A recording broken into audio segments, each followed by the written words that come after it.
অনুৰাগ প্ৰকাশনৰ দ্বিতীয় বৰ্ষপূৰ্তি অনুষ্ঠান সম্পন্ন। অসমৰ অন্যতম প্ৰকাশন গোষ্ঠী অনুৰাগ প্ৰকাশনৰ দ্বিতীয় বৰ্ষপূৰ্তি অনুষ্ঠান টিয়কৰ কুঞ্জ কাননত বৰ্ণাঢ্য কাৰ্যসূচীৰে অনুষ্ঠিত হয়।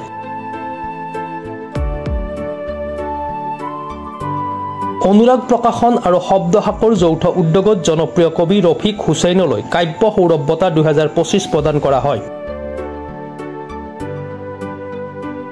গ্ৰাম্যাঞ্চলৰ সেউজ পৰিৱেশৰ কৃষ্টিৰ বৰনামঘৰ কুঞ্জ কানন কলাকেন্দ্ৰত এক বৰ্ণিল কাৰ্যসূচীৰ মাজত এই অনুষ্ঠান অনুষ্ঠিত হয়।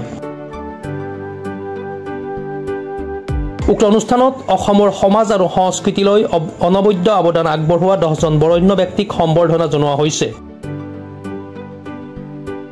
মাজুলীৰ যুৱকবি ৰাজু কলিতা, নতুন স্বদেশ কাকতৰ দিব্যজ্যোতি ডেকা আৰু নতুন স্বদেশ কাকতৰ সহ সম্পাদক আহমদ আলী, টিম লক্ষ্মী প্ৰডাকশ্যনৰ অনুৰাগ প্ৰকাশনৰ বিশেষ সন্মান প্ৰদান কৰা হয়।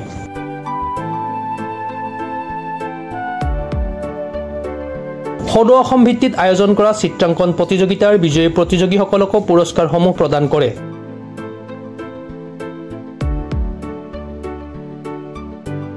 সভাত উপস্থিত থাকে কবি ৱাচিকুৰ ৰহমান, ধন দাস, বিতু ভৰালী, অনুৰাগ প্ৰকাশনৰ সভাপতি পংকজ বৰুৱা গায়ন, সঞ্চালক দুলুমণি বৰা, সম্পাদক পংকজ দাস, সহ সম্পাদক ৰিচা কলিতা, সাংগঠনিক সম্পাদক অবিনাশ বাস্তৱ, সাংবাদিক কবি বিকি নেওগকে ধৰি বহুসংখ্যক সাহিত্যিক কবি, সাংবাদিক, কাব্য সাহিত্য প্ৰেমীৰ উপস্থিতিয়ে অনুষ্ঠান জীপাল কৰি তোলে। 2025 সম্বৰ্ধনা পত্ৰ দিনাংক 14 ছেপ্টেম্বৰ 2025 দেওবাৰ, স্থান কুঞ্জ কানন কলাকেন্দ্ৰ টিয়ক যোৰহাট, প্ৰতি মাননীয় ৰফিক হুছেইন হু কবি যোৰহাট, চৰ্তা ভাজনেকু। কবিৰ মূল সমল হৈছে শব্দ।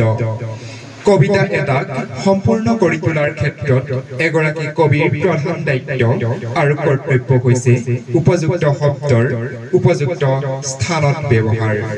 সেয়েহে কবিসকলে শব্দৰ প্ৰকাশ, ব্যৱহাৰ আৰু বাছনিৰ ক্ষেত্ৰত যথেষ্ট সাৱধানতা দেখুওৱা পৰিলক্ষিত হয়। যদিও কবিতাক স্বতঃস্ফূৰ্তভাৱে নিগৰা অনুভৱৰ সমষ্টি বুলি কোৱা হয়, তথাপিও কবিতা এটিৰ সৃষ্টিৰ বাবে কবি মনত যে এক পৰিকল্পনা থাকে তাক একেষাৰে নুই কৰিব নোৱাৰি। কবিতা কেৱল শব্দৰ কাৰসাজি নহয়, ই হৈছে কবি মনৰ এক যোৰহাটৰ পৰা বিকি নেওগৰ ৰিপৰ্ট, প্ৰাতঃ টাইম ডিজিটেল।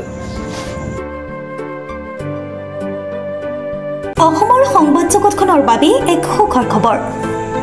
আপোচবিহীন ৰাইজৰ কণ্ঠ সাপ্তাহিক কবচ পুনৰ এবাৰ অসমৰ ৰাইজৰ মাজলৈ। স্বত্বাধিকাৰী প্ৰণীতা কলিতাৰ দ্বাৰা প্ৰকাশিত আৰু আপোচবিহীন একাংশ নপুৰণি অভিজ্ঞতাপুষ্ট সাংবাদিকৰ দ্বাৰা প্ৰচাৰিত তথা eco printing press Guwahati Katabari গড়চুকত মুদ্ৰিত সাপ্তাহিক কবচ এতিয়া অসমৰ বিভিন্ন প্ৰান্তত উপলব্ধ।